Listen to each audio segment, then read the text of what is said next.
Como será que era o mobiliário no período do Renascimento? Vamos conversar sobre isso hoje? Olá, você está no Arquiteto de Humanas, um canal sobre teoria e história da arquitetura e do design. Eu sou o professor Juliano Coimbra e já te convido para acompanhar nossos conteúdos se inscrevendo no canal, curtir o vídeo se for do teu interesse o assunto e também já interagir nos comentários, sugerir novos conteúdos, dar aquele feedback legal pra gente ir crescendo juntos, estudando juntos e aprendendo juntos. No vídeo de hoje o tema é Renascimento. Bom, se a gente fala em renascimento, pressupõe-se que algo que estava morto está renascendo. Bom, o que está renascendo no Renascimento?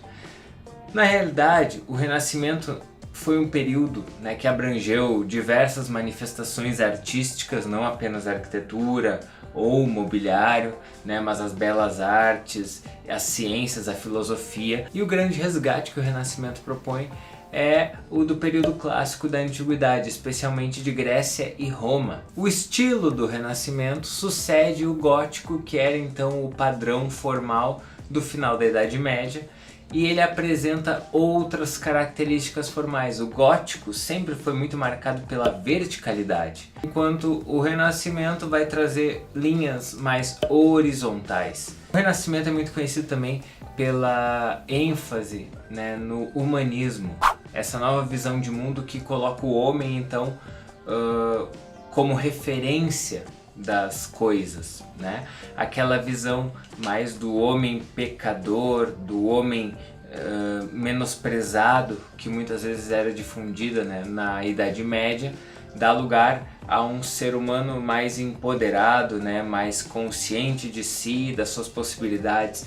Também isso vai fazer com que desperte uma perspectiva nova para a genialidade humana. Surgem muitos grandes referências nas ciências, na matemática, nas artes, na arquitetura, grandes gênios celebrados que vão então assumir um papel de destaque, como Leonardo da Vinci, Michelangelo e assim por diante. Em termos de mobiliário, é interessante, a gente também pode falar em uma dignidade do mobiliário de repente, que a partir do Renascimento o mobiliário deixa de ser aquela coisa pragmática e funcional como vinha sendo desde a Idade Média, O baú é feito para guardar coisa, a cadeira é feita para sentar, o banco é feito para sentar, a mesa é feita para comer em cima, e passa a ser também um artigo que agrega valor estético nas casas e nos palácios. Vale lembrar que o Renascimento também é um movimento que tem origem na Itália, mais especificamente na região da Toscana, tendo a cidade de Florença como seu grande coração. Dali ele vai se espalhando para toda a Europa.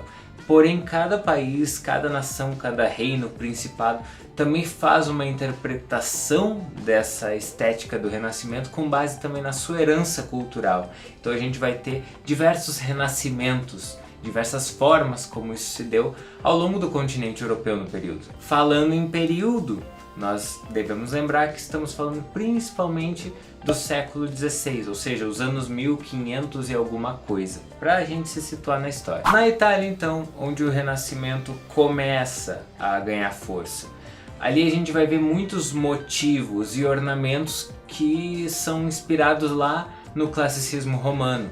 Então aquelas patas de leão, folhas de acanto, colunas jônicas, tudo isso é de novo incorporado agora tanto na arquitetura como também no mobiliário desse período. A mesa renascentista italiana é muito semelhante à mesa romana, com atualizações tecnológicas, porém formalmente muito semelhante às referências estéticas da antiguidade. Outro ícone do Renascimento italiano é a cadeira Savonarola, que é uma adaptação da curule romana, que era um banquinho com pernas em forma de X curvado.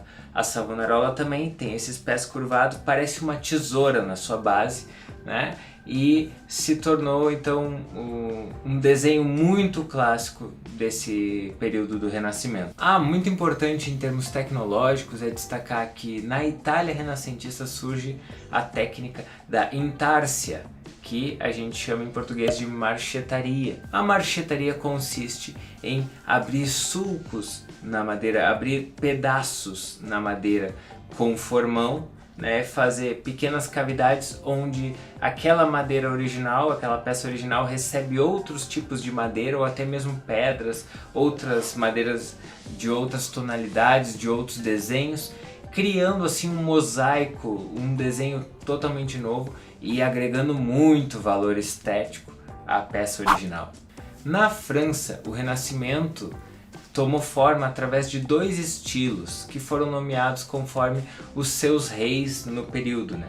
O estilo Francisco I e Henrique II. Os artesãos franceses ficaram muito conhecidos pela forma escultórica como eles conseguiam aplicar nas madeiras, né, nos mobiliários deles, então faziam muitos entalhes, esculpindo de fato na madeira essa série de ornamentos em geral com inspirações na antiguidade. Um tipo de mobiliário muito característico da França renascentista é a mesa chamada mesa à la italienne, que nada mais é do que uma mesa bem robusta, bem pesada, com apoios maciços em ambos os lados e ligados quase ao chão por uma base em forma de maca que também se ligava com o tampo através de pequenas colunas. O Renascimento inglês, por sua vez, já recebe o nome de estilo Tudor, com base na dinastia que estava no trono durante esse século, dos reis Henrique VIII e Elizabeth I. O estilo Tudor ainda é uma fase de transição, ele ainda carrega muitos elementos do gótico,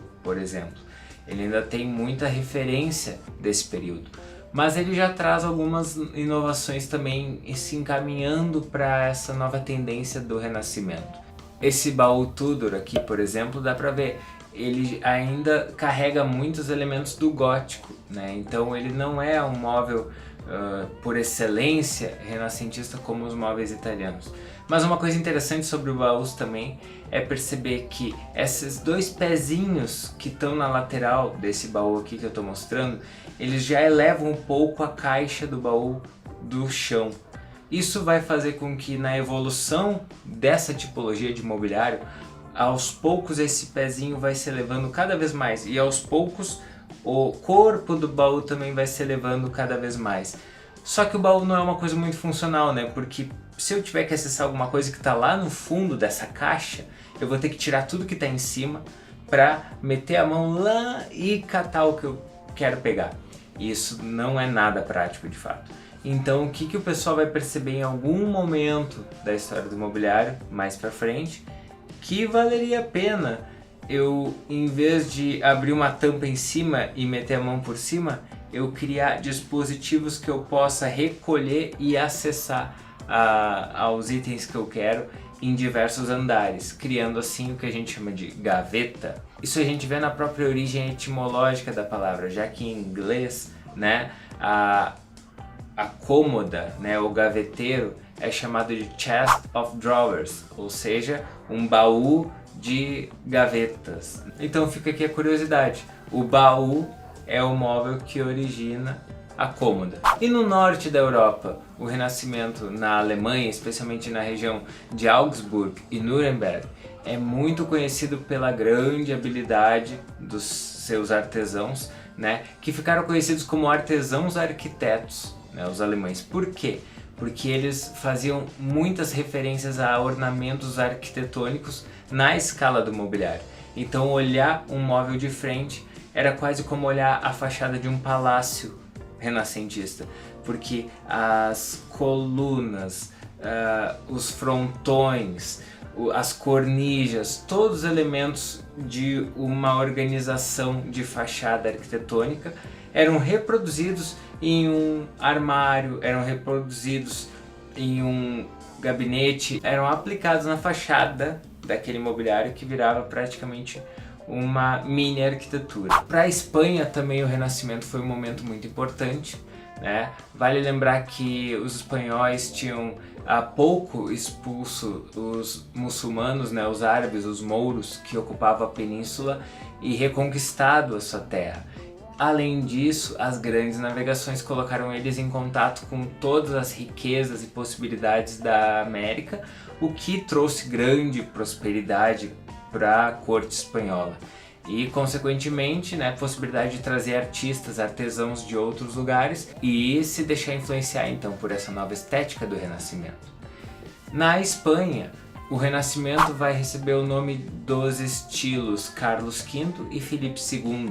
Um móvel tipicamente espanhol no Renascimento é o Bargueño Filipe II, que é uma espécie de um armário com uma porta de tombá que revela diversos dispositivos de gavetas pequenas, né? Também cheio de ornamentos tipicamente arquitetônicos e serve para guardar pequenas coisas de valor como joias ou itens colecionáveis, algo que era muito comum nessa época e nos períodos subsequentes também. Bom, esse foi um pouquinho, um recorte bem pequeno, bem básico, sobre como era o mobiliário no período do Renascimento, né? Se você tem alguma dúvida, se tem algum questionamento, se tem algo a colaborar, por favor deixe aí nos comentários, deixe o teu retorno, teu feedback, isso é muito legal para a gente continuar criando conteúdo aqui, compartilhando um pouco de estudos, leituras que eu vou fazendo.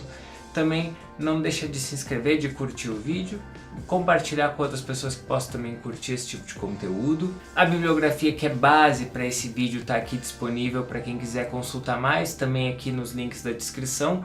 E nos vemos no próximo episódio sobre essa série de história do mobiliário. Um abraço, até mais!